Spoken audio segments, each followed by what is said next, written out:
Have you ever hated a meal that your mom prepares constantly? Because I know I do.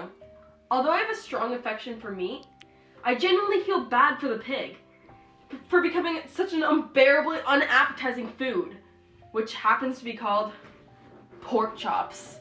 Having a bad day is one thing, but coming home to a meal with white rice and pork chops slammed on your plate makes me livid and is considered the biggest letdown the whole week. The worst part about all this is having to act thankful towards your mom for the work that she puts into supper. But the odor is just as repulsive as the dry texture you taste when it hits your taste buds.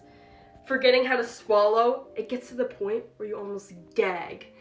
This is exactly why pork chops should not be on our meal plan.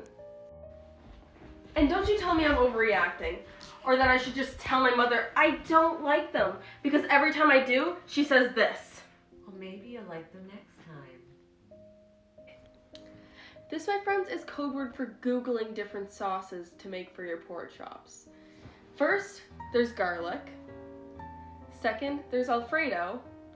Third, last, the most vile, heartbreaking, taste bud burning, gag-making sauce of all time, mushroom. Ugh.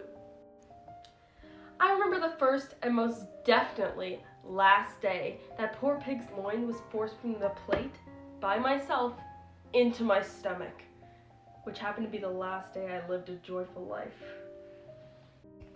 Now my life is dull, waiting for another moment my mom texts me, "We're trying something different tonight," hoping and praying she's not talking about another pork chop with a different deadly sauce.